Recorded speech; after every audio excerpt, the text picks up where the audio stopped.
மாநகராட்சி தான் வந்து எங்களுக்கு குறைச்சல் கொடுக்குது. கோர்ட்டு கேஸ் எல்லாத்தையும் நாங்கள் ஃபேஸ் பண்ணிட்டு தான் இருக்கோம்.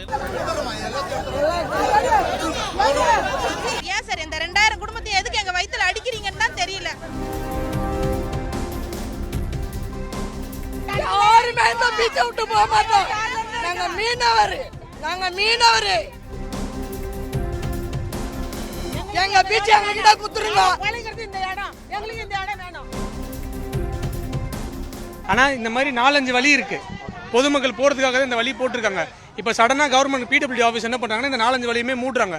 இது மூடுறதோட நோக்கம் என்னன்னா, இங்க ஒரு கிட்டத்தட்ட ஒரு 1000-1500 கடைங்க கிட்ட இருக்கு. எல்லா கடையுமே இதை நம்பி தான் இருக்கு. இப்போ இந்த வழியெல்லாம் மூடிட்டா பொதுமக்கள் ஒரு இடத்துல தான் போவாங்க. அப்படி போனால் இங்கே இருக்க எல்லா கடையோட வாழ்வாதாரமும் பாதிக்கப்படுது. இதனால நான் பப்ளிக் போற வர வழிங்க இது. இந்த மாதிரி வழியை மூடிட்டீங்கன்னா பொதுமக்கள் எப்படி போவாங்க, பொதுமக்கள் எப்படி வருவாங்க? இதை எதிர்த்து நாங்கள் எல்லாம் போராடுறோம். இது கார்பரேஷன் பண்றாங்க, கார்பரேஷன் பிடபிள்யூ ஆஃபீஸ் பண்றாங்க, கான்ட்ராக்ட் எடுத்தவங்க பண்றாங்க. இல்ல ஒரு 50 மீட்டருக்கு ஒரு தடவை ஒரு 4-5 வழி இருக்குங்க. எல்லா வழியுமே இந்த மாதிரி மூடிடுறாங்க. இந்த மாதிரி மூடிட்டு ஒரே வழி, பொதுமக்கள் வர்றதுக்கும் போறதுக்கும் ஒரே வழி மட்டும் தான் யூஸ் பண்ணணும்னு சொல்றாங்க. அது ஆமா, அதுல தான் போக சொல்றாங்க. இது எதுக்காக பண்றாங்கன்னா, ப்ளூ பீச் அங்க போட்டிருக்காங்க. அந்த ப்ளூ பீச்சுக்கு தான் எல்லாரும் போகணும், எல்லாருமே அங்கதான் போகணும் வரணுன்ற பர்பஸ்க்காக பண்றாங்க. அப்ப இங்க யாருமே வரக்கூடாதா? இவ்வளவு மக்கள் இருக்காங்க, எங்களுக்கெல்லாம் என்ன வாழ்வாதாரம் இருக்கு? இவ்வளவு பேர் இருக்காங்களே, எங்களுக்குலாம் என்ன நம்ம சொல்றீங்க? ஒரு கடை 2 கடை பண்ண இவ்வளவு பேர் இருக்காங்க. பொதுமக்கள் போற எல்லா வழியும் முடிட்டீங்கன்னா அப்ப எப்படிதான் பொதுமக்கள் போவாங்க? அன்னைக்கு சுனாமி வரக்குள்ள ஓட்ட எங்களுக்கு தான் சரி. காலையில் 9:30 மணிக்கு வந்ததுல ஓட்ட ஒளிப்பாய்ச்சல்ல ஓடி நிற்கிறோம். பப்ளிக் மிளக்குது. அந்த தண்ணியில இறங்கி நாங்கள் அவங்கள தூக்கி மோட்டை போடுறப்ப சுனாமில பஸ் ஸ்டாப் அங்கே இருந்து சார். ஜனங்க பப்ளிக் இறங்குனா நேராக உள்ள வருவாங்க. அந்த வழியில அந்த பஸ் ஸ்டாண்டை தூக்கிட்டாங்க, இங்கே போட்டாச்சு. அப்போ ஜனம் வர வழி கிடையாது. இப்போ இந்த கட்டணங்க இந்த கம்பி போடுறேன்னு சொல்லிட்டு, ரோடு போடுறேன்னு சொல்லிட்டு இந்த வழியை அடைக்கிறாங்க. அந்த இந்த முனையை அடைக்கிறாங்க. இப்போ அடிச்சா பப்ளிக் உள்ள வரதுக்கு சான்ஸ் கிடையாது. இப்போ எல்லாம் ப்ளூ பீச் பக்கம் தான் போவோம். நான் எங்களுடைய வாழ்வாதாரம் பாதிக்குது. அதனால நாங்கள் கேட்குறோம். ஐயா, எங்கள் இடத்துல 900 கடை இருக்குது சார். இந்த ஸ்விம்மிங் பூல்ல இருந்து உழைப்பாளி எம்ஜிஆர் சமாதி வாசல்ல இருந்து கடலோர வரைக்கும் இருக்குது எங்கள் கடை. எல்லாம் காலம் முழுதாக 50 வருஷமா எனக்கு கல்யாணம் ஆகிறதுக்கு முன்னாடி நான் கடை போடுறேன். என் பிள்ளைங்களுக்கே இன்னைக்கு 30 வயசு. அந்த அளவுக்கு கடை போட்டு பேரம்பேத்தி எடுத்து எல்லாத்தையும் கல்யாணம் பண்ணி இந்த கடையை கண்டு தான் நாங்கள் பிழைக்கிறோம். மாநகராட்சி தான் வந்து எங்களுக்கு குறைச்சல் கொடுக்குது. வந்துட்டு முத்தையா அவர்கள் தான் வந்துட்டு இருக்கிற சில்லற எல்லா கான்ட்ராக்டுமே வந்துட்டு அவர் வந்துட்டு அவங்க கிட்ட வந்துட்டு கட்டிங் வாங்கிக்கின்னு அவர் எல்லா வேலையும் பார்க்குறாரு.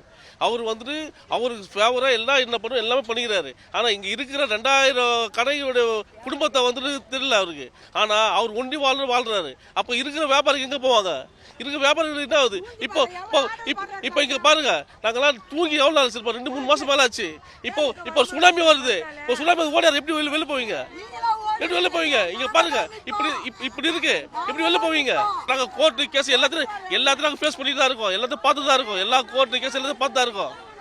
அவர் வந்து ரொம்ப பண்ணிட்டு தான் இருக்காரு அவரு. சார், எங்களுக்கு எந்த ஒரு இடையூறும் இருக்க கூடாது சார்.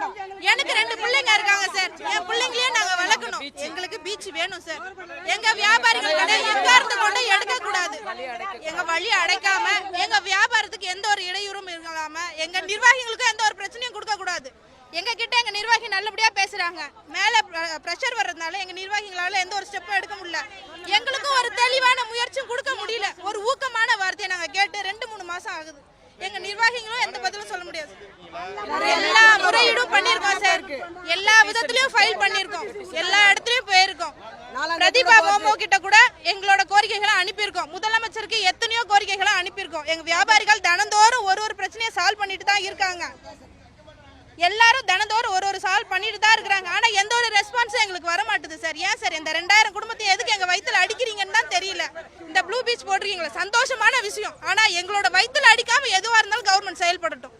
ஏன் எங்க வயித்துல அடிச்சு செயல்படுத்துறீங்க? நாங்க வந்துட்டு ஒரு நாள் கடை போடலனாக்கா ஒரு லைட் எரியாதீங்க. நாங்க வந்து லைட்டு போட்டு தான் வந்து எல்லாமே ஸ்டாப் ஆயிருக்கு.